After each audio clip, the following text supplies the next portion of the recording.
संसद से पारित होने के 4 साल से अधिक समय बाद आखिरकार नागरिकता संशोधन अधिनियम से जुड़े नियम लागू हो गए हैं। केंद्र सरकार ने इस बाबत अधिसूचना भी जारी कर दी है। सीए के जरिए पाकिस्तान, बांग्लादेश और अफगानिस्तान से आए हिंदू, सिख, जैन, बौद्ध, पारसी और ईसाई समुदायों से संबंधित अल्पसंख्यकों को भारतीय नागरिकता लेने में आसानी होगी।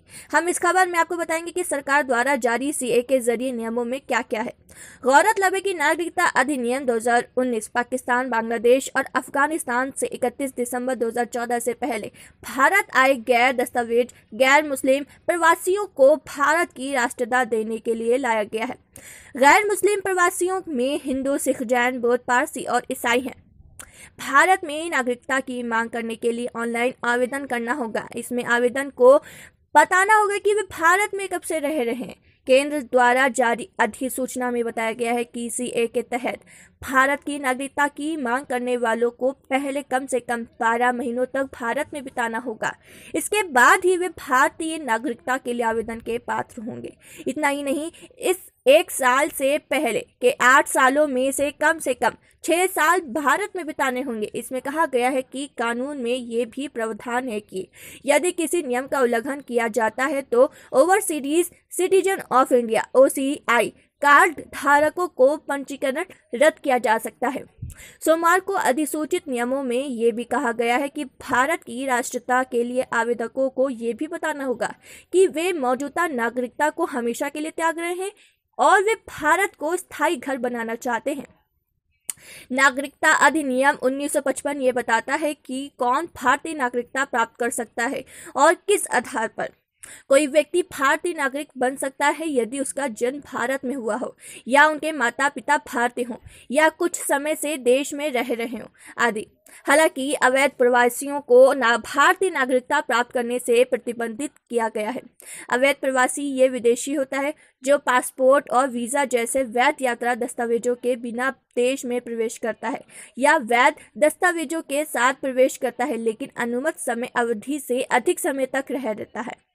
विदेशी अधिनियम 1946 और पासपोर्ट अधिनियम 1920 के तहत अवैध प्रवासियों को कैद या निर्वासित किया जा सकता है।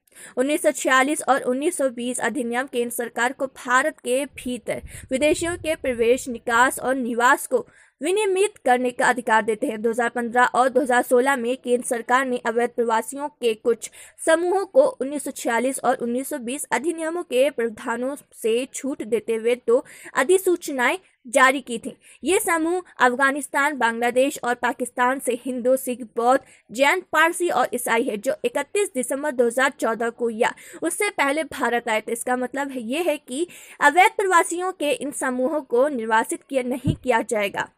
इसमें कहा गया है कि देशीकरण द्वारा नागरिकता चाहने वालों को आवेदन में दिए गए बयानों की सत्यता की पुष्टि करने वाला एक हलफनामा भी जमा करना होगा। इसके साथ ही आवेदक के चरित्र की गवाही देने वाले एक भारतीय नागरिक का हलफनामा भी जमा करना होगा। इसके अलावा अधिसूचित नियमों में यह भी कहा गया है कि भारत की राष्ट्रीयता मांगने वालों को आवेदन स्वीकृत हो जाने के बाद निष्ठता की शपथ लेनी होगी। इसके तहत वे भारतीय संविधान के प्रति सच्ची आस्था और यहाँ के कानून का पालन करने की कसम लेंगे। इसके अलावा नागरिकता मांगने वाले को अपने वैध या समाप्त हो चुके विदेशी पासपोर्ट, आवासीय परमिट, पति या पत्नी की भारतीय राष्ट्रीयता का प्रमाण जिसमें भारतीय पासपोर्ट या जन्म प्रमाण पत्र की फोटोकॉपी या विवाह रजिस्टर द्वारा जारी विवाह प्रमाण पत्र की फोटोकॉपी जमा करनी होगी। हालांकि ये अनिवार्य नहीं है। सीए के लागू होने के साथ ही 313 लोगों को तुरंत इस कानून के तहत नागरिकता मिल जाएगी। जनवरी 2019 में संयुक्त संसदीय समिति ने कानून से संबंधित विधेयक पर अपनी रिपोर्ट दी थी। इसमें बताया गया था कि 31 दिसंबर 2014 तक भारत, पाकिस्तान और बांग्लादेश से आए गैर मुस्लिमों की संख्या 313 थी। इन लोगों में सबसे ज्यादा 25,447 हिंदू, 5,807 सिख थे। इसके अलावा 55 ईसाई, बौद्ध और पारसी धर्म के 2 लोग भी शामिल हैं। ये सभी वो लोग हैं जो धार्मिक प्रताड़ना के चलते देश छोड़कर भारत आकर बसे थे। सीए का विरोध करने वालों का कहना है कि इस कानून में मुस्लिमों के साथ भेदभाव किया गया है। उनका कहना है कि जब नागरिकता देनी है तो उसे धर्म के आधार पर क्यों दिया जा रहा है और इसमें मुस्लिमों को क्यों नहीं शामिल किया गया। इसका जवाब देते हुए तब सरकार ने कहा था कि पाकिस्तान, बांग्लादेश और अफगानिस्तान इस्लामिक देश है और वहां पर गैर मुस्लिमों को धर्म के आधार पर सताया जा रहा है, प्रताड़ित किया जाता है। इसी कारण गैर मुस्लिम यहाँ से भागकर भारत आए हैं, इसलिए गैर मुस्लिमों को ही इसमें शामिल किया गया है।